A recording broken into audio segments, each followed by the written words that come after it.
Okay, so this video is gonna be a long one, so if you get bored at any point in the video, I really don't blame you.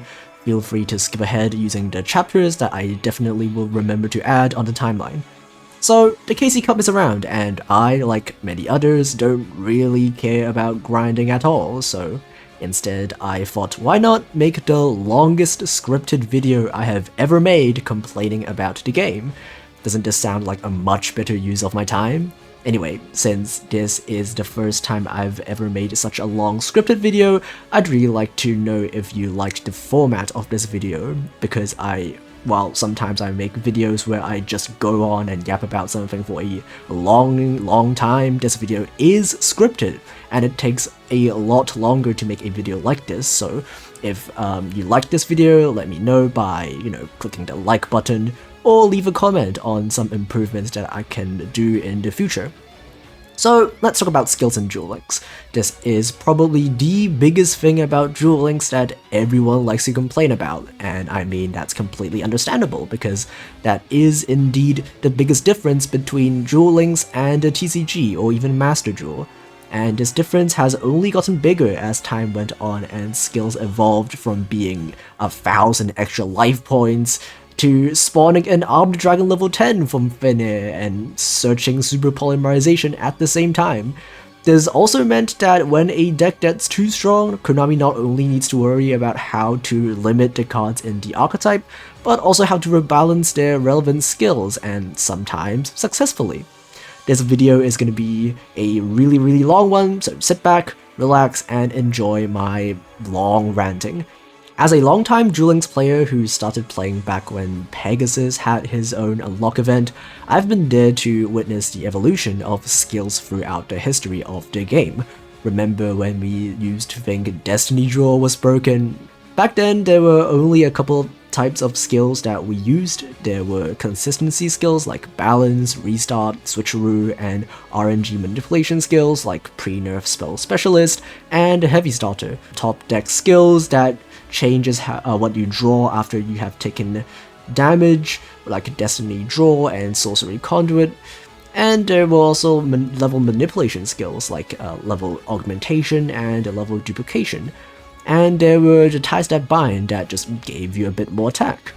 Well, it all changed when the black monsters came around. The introduction of the Zexal world also brought along the first quote-unquote modern skill, which is Onomatoplay. This skill was leagues ahead of everything before it. It was the first consistency skill we ever gotten, and back when it first came out, it searched 2 cards and had no restrictions on deck building or special summoning at all. And it's not like skill restrictions aren't a thing that were already in the game. The cubic skills that can only be used if your deck has only cubic cards. I mean, if you count Infernity Inferno as a consistency skill, then sure, Onomatoplay isn't the first modern style consistency skill, but it is still the first skill that directly adds stuff to your hand from your deck. It's kinda crazy to think that it didn't even have any restrictions on it. Consistency skills after that, like Galaxy Photon or even the Flight Control skill for TG, all had one. But even then, Onomatoplay didn't actually see any play in the game because there simply wasn't enough good Xyz monsters at the time to make use of the Onomats. The game changer was when number 70 Malevolent Sin came out, which gave the deck an actual good rank for to make and spam, and that is when the skill actually saw competitive play and they eventually needed to nerf it. After that, let's skip 3 years ahead to one of the biggest design changes in skills. Out of nowhere, Konami decided to give us a Blackluster Soldier support skill, and it will be called the Soul of Light and Darkness. The important part of the skill isn't what it actually did, it was the restriction. Unlike other skills before it didn't actually restrict you from playing monsters from other archetypes in your deck, or force you to play a set amount of in-archetype monsters. It simply just stopped you from special summoning monsters that aren't a part of the archetype, at least in the main deck. I think it took a while, but people started to realize that the Magistus engine is really strong as a normal summon for the wide range of utility that it can give you. Of course, Konami did the classic move of limiting Endymion and also the Magistus rank 4, instead of nerfing the skill to also stop you from normal summons. But since then, pretty much every single skill they made had this type of summoning restriction, instead of a deck building restriction that allowed you to play hand traps, and to also let you decide the ratio of monsters and spell traps that you want to include in your deck, which I think is a good thing. A year later, we had another design change in skills, this time by the skill Borrowload link. It set the standard of modern skills having 2 effects, one normal effect and one that can be only activated when you go second. Usually it can only be used when your opponent controls a monster, and this is an attempt of Konami trying to make going second a bit better. And I would be lying if I were to pretend that it didn't work, at least for decks that had this type of going second skills that Konami gave them. But whether or not that even is a good thing to be doing is exactly what I will be talking about in this video. But with that said, before I start complaining for the rest of the video, I'd like to at least show a bit of appreciation to the skill system in general, because there are some things about skills that did get better over the years, and not everything in the game is becoming worse. First of all, back in my day, skills were a pain to get. All of the good game-changing skills like Onomato Play or Territory of the Sharks are all drop rewards, so you better hope to be lucky enough to get them before your sanity ran out after playing hundreds of games against level 40 gate characters. Skill chips were a thing back then, and it did help you not grind as much, but well, they were not much more useful than they are right now. And skill tickets are a thing, but also quite rare and not a reliable way to get skills that you want. All of the new skills nowadays, at least the relevant ones, are either skills that are unlocked at exactly level 20 of a character, which seems to be the standard nowadays, or skills that you can buy directly in the trader. Even before you can buy skills directly, legacy skills can be obtained by clearing extremely easy to clear missions, so skills in general are just a lot more accessible than they ever were, and that's pretty good.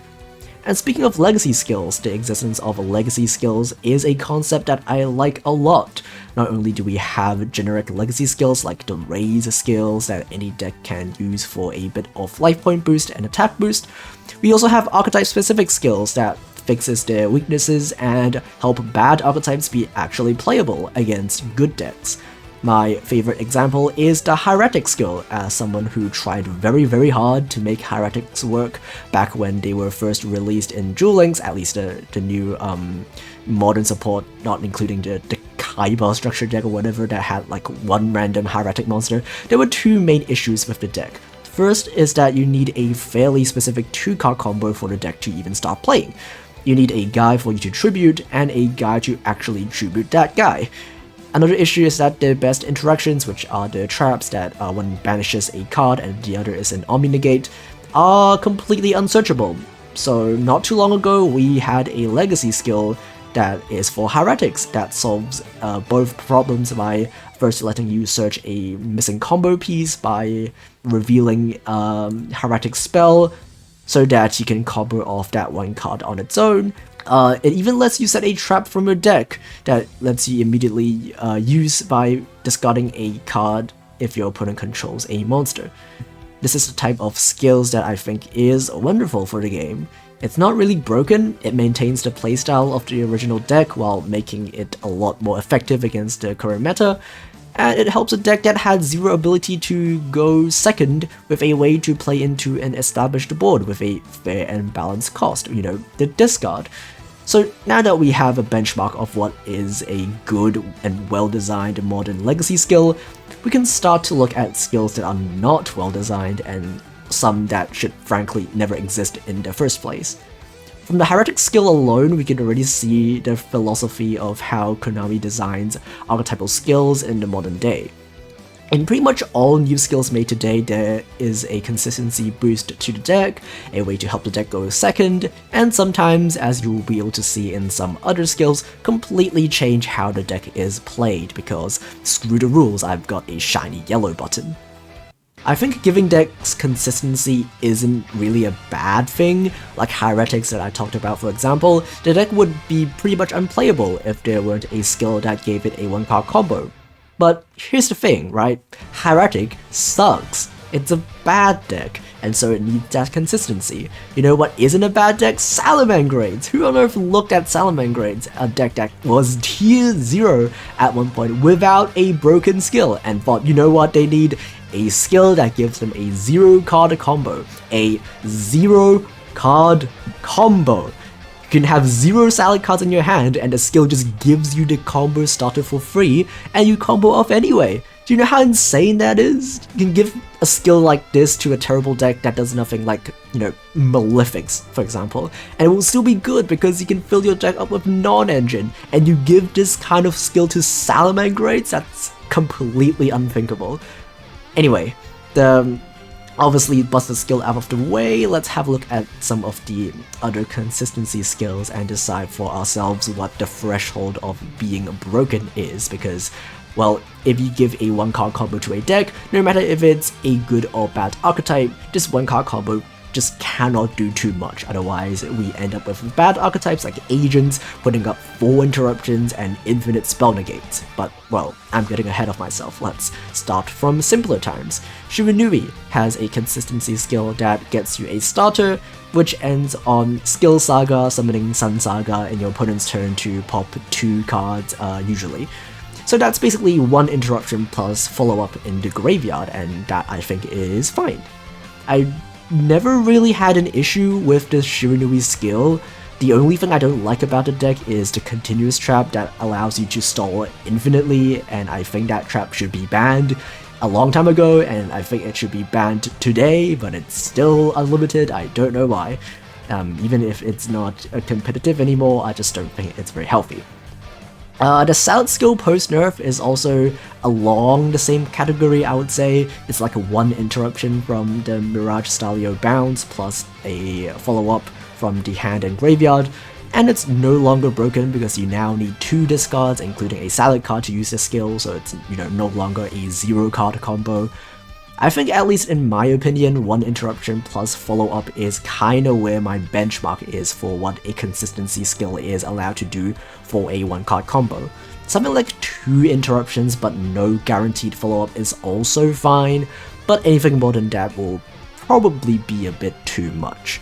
Now let's have a look at other skills. Dragon Maid has a consistency skill that gets them any Dragon Maid monster they are missing, but that's completely fine because the deck doesn't really have a good 1-card combo. The best you can do with 1 card is probably, what, Chamber, normal summoning Chamber, set tidying, and passing, which is just objectively not very good, so giving Dragon Maids a consistency skill like this is completely fine and arguably not good enough. Time Thief also has a really good 1.5 card combo that you need to reveal another card with the skill, and it is absolutely higher than any of my benchmarks in terms of what this combo ends on, because I think they end on what, 1 monster spin, 1 spell trap negate, and like 2 graveyard removal, which is a lot. But the deck has other weaknesses, like how abysmally bad it is going second, because it just dies to 1 interruption, and how it dies to a single Veiler even if it goes first. And the skill kind of balances that out by not having a really good going second effect on the skill. All it does is not have the -1 cost on the shuffling back. And Battle Chronicle also kind of belongs to this category, even though I think it belongs more to the category of skills that completely change how a deck is played. But I'll talk a bit about the skill here, because if you think about it, it just basically turns Blue Eyes White Dragon into a 1-card combo that gives you 1 interruption, which is the Successor Soul. And if you compare that to the benchmark that I have set for myself, it's completely fair and balanced, and even arguably a bit underpowered, because there is no guaranteed follow-up. Because the single Blue Eyes on the field doesn't guarantee that you can completely keep playing next turn. You still have to draw another copy of the Blue Eyes. And as much as we all like to clown on this skill for being, you know, brain dead and glue-eating anime skill for Kaiba fans, it's all things considered pretty well balanced and fair. What makes this deck good back when Blue Eyes were meta wasn't that the skill did a lot of unfair things and ended on, you know, a lot of interruptions that the deck wasn't supposed to. It's more like The deck's playstyle itself plays really well into different types of interruption. For example, Veiler does absolutely nothing against the deck because they're all vanillas, or DD Crow or Lancia that were somewhat popular back when the deck was meta, and the deck can completely ignore those hand traps, which is a really good thing about the deck. And also it is pretty good going second to break boards as well, so the skill itself I think is pretty fine. Lyrilisk also had a consistency skill, though not in the same way as something like the Salad skill that adds stuff to your hand. The Lyrilisk skill turns the Yellow Bird and the Green Bird, I forgot the names, into one-card combos by sending a bird to your graveyard, and all things considered, in terms of consistency skills and what they are allowed to do, it's pretty fair, and it's the type of skill that I am okay with. The issue is that, Lyrilisk isn't really having a problem with the skill anyway. It's more so an issue with Assembled Nightingale as a card being just unfair and cringy to play against. So by now you can probably tell my stance on consistency skills and how good I think they should be. So now let's move on to... Okay, hot take. I really like this design philosophy. Duel Links has historically been a going first meta because of two reasons mainly. First is that we can't really choose to go second even if we win the coin flip, so there isn't really a reason to build your deck around only going second. And secondly is that for the majority of the game's lifespan, Duel Links had been a back row centric meta because of the best forms of interruption being traps like Floodgate Trap Hole and Karma back in the day, and more recently limit-free traps like Ice Dragon's Prison and Dogmatica Punishment. People don't usually even run hand traps like Veiler back in the day because back when Veiler got released into the game, there were a lot of matchups where Veiler doesn't even stop their combo because they have a skill that just lets them normal summon Neos, for example, and Veiler doesn't stop any of that. And in half of your games where you go first, you much rather have a strong back row like ITP that can completely cripple your opponent on its own. We are now in a meta where Veiler is very good, Red Dragon Archfiend endboards become a lot less oppressive if you have a Veiler to stop their extenders, but now it becomes more of an issue of drawing the out or otherwise losing to a full Red Dragon Archfiend combo. So that's why I think that it's a good design for some skills to give decks the ability to break boards without needing to draw the Silver Bullet non-engine, something like a Droplet that counters the entire board. With that said, skill effects like these should be given to bad decks and help going second, and not something like Salamangreat. So again, let's have a look at some skills and determine where the benchmark should be and how good a going second effect should have in a skill. First, let's have a look at Sacred Beast. Now, Sacred Beast has a skill that gives you a free Sacred Beast when you go second, and that's completely fine. The Sacred Beast itself is just a big guy, essentially. So you can choose to summon Uria for a back row pop, but it has 0 attack, and you have to flip it up so it's in attack position, and it's not a very good monster for the deck in general. So the skill router just makes it so that even if your opponent stops you from summoning a Sacred Beast the usual way, with Chaos Summoning Beast, they can at minimum still bring out a big guy guaranteed, and you can still stop them from setting up the Fallen Paradise, and without the field spell, the Sacred Beast are essentially just big guys that do nothing, which is, I think, fine.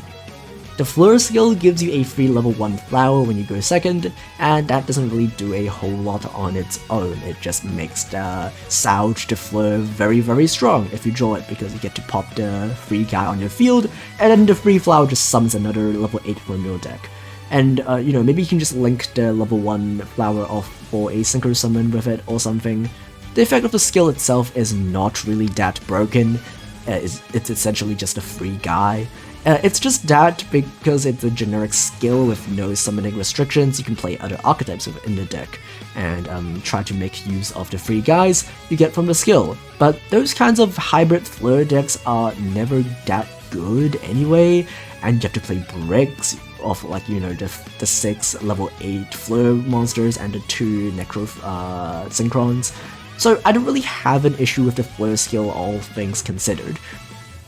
The Tendangle skill has a very interesting going second effect that lets you flip up monsters during a turn they were set.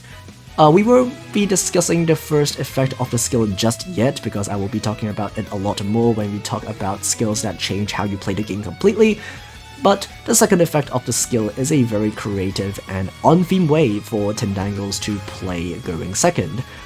It takes into consideration that Stairs of Mail is a continuous spell and a very fragile card when you go second, and the skill solves this weakness by allowing you to flip up stuff without needing to rely on that continuous spell. And equalizing the board state using the flip effects of your own flip monsters is a very on-theme way of having a going second power for the deck to actually play into a board. That's a cool gimmick, and I really like it. And Salads also have a bonus going second effect on their skill. It gives them a free salad monster on the field, which was really broken when a foul was still unlimited because you can just summon it and then force out back row.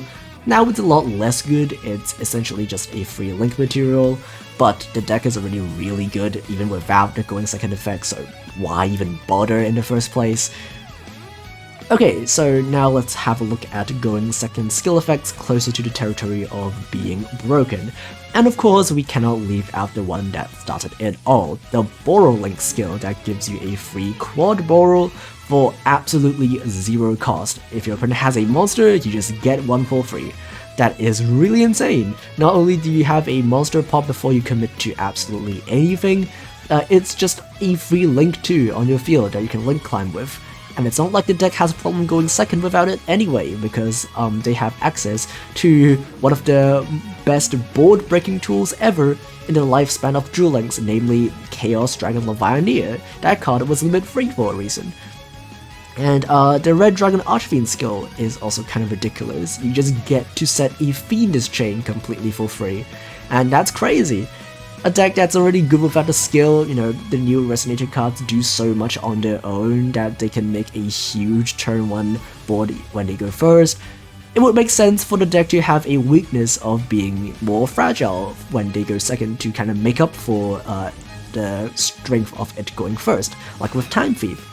But no, not only do you get a free Fiendish Chain, which forces out a monster interruption, you also get a free level 8 Synchro in case your opponent gets rid of something that you have made. And I don't know about you, but you know, that's way too much going second power for a skill to have, for an archetype that's already good without it. And the same cannot be said for the next skill, but that doesn't really change the fact that what it does is a bit too much. I'm talking about the Gemini skill that gives you both a double summon and a Gemini Spark for free when you go second, and that would be fine if the skill locked you into only summoning Gemini monsters, because Gemini monsters on their own, quite frankly, need this level of ridiculous support to be remotely relevant. But the deck is allowed to play good cards like Phoenix Gearfried and Infernobles, so the deck just ends up being really insane. And finally, we'll have to talk about this, we move on to the going second skill that I hate the most from a design perspective, and that is Starving Venom Invasion. There is no worse feeling than going through your entire combo to make a really strong boss monster, and then your opponent turn starts, they place a counter, they search the kaiju, and then just tribute it without even activating an effect. It is simply demoralizing, and I would argue plain unfair, and the fact that there is absolutely nothing you can do to stop that, it just happens, just nothing to negate, and that just makes the entire thing just 10 times worse. And even if the stupid kaiju didn't exist, they can instead just search the super poly, and then just fuse your stuff away, so that's not that good either. And so the Predaplant skill will remain, at least in my opinion, as the embodiment of a toxic skill design and what not to do when you make a going second skill effect. There are also some skills that just completely bend the rules of Yu-Gi-Oh! In order to turn a deck that's completely and absolutely unplayable into a decent strategy. One of the earliest meta-relevant rule-bending skills, which happens also to be my favorite one, isn't actually all that game-breaking, and it's the Territory of the Shark skill. aside from the obvious Christian bias, all the skill does is make all of you guys level 4, which is very tame compared to what skills are allowed to do nowadays.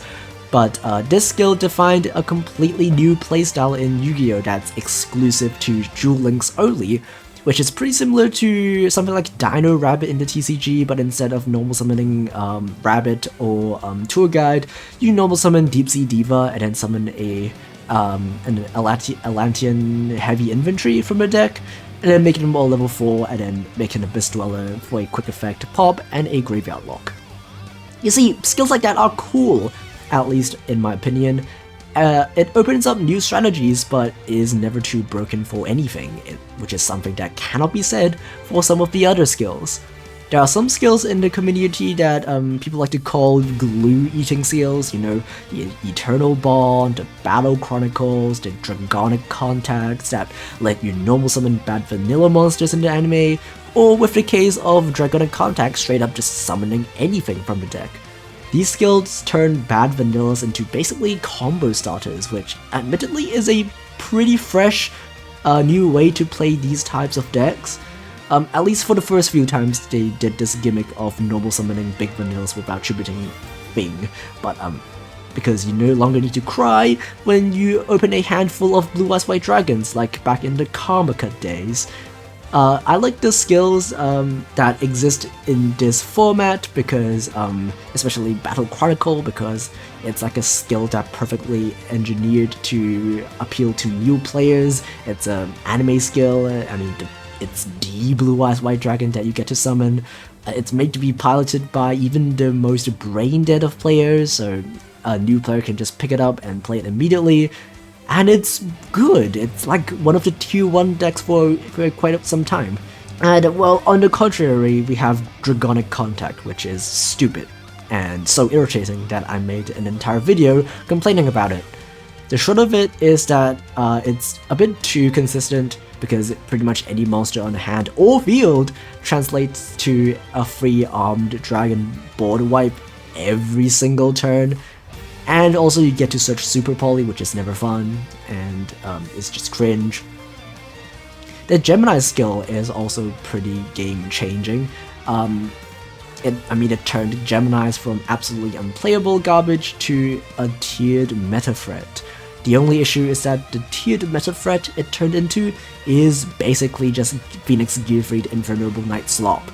And well, yes, the free continuous trap that the skill gives them does turn the Gemini monsters into meaningful starters and extenders, but it's just really sad that at the end of the day it's just still Fire Warrior control, and the deck is just also super expensive for pretty much no reason.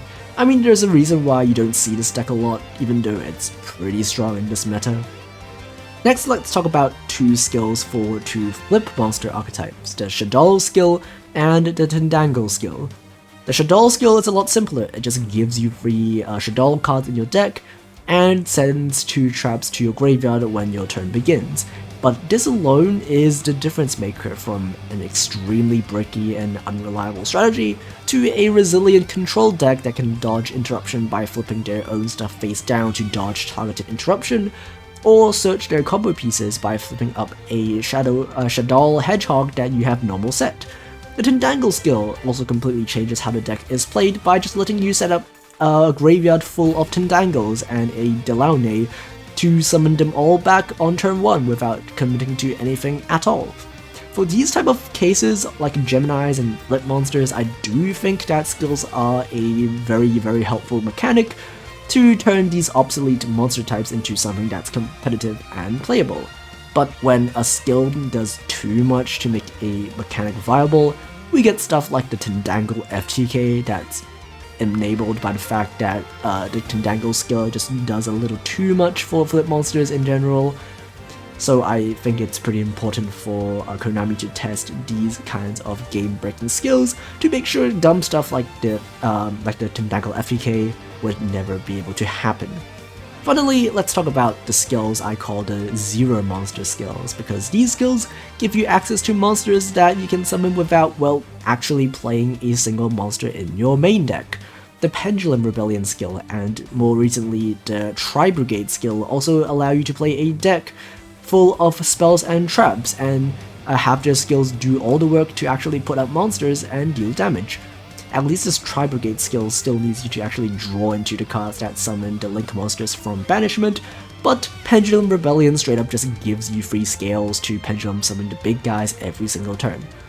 The concept of a zero monster skill is just very stupid, but thankfully we haven't gotten one that's actually a meta threat yet. The two skills I mentioned are much better when you actually play monsters in those decks, and even then it's not that good anyway.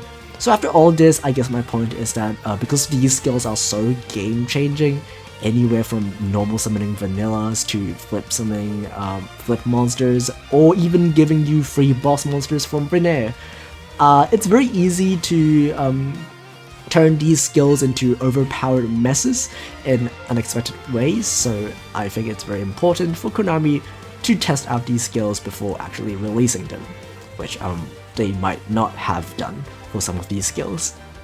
Aside from all of these broken skills that have multiple effects and restrictions to specific archetypes, Konami has also been slowly trickling out legacy skills that are way more generic.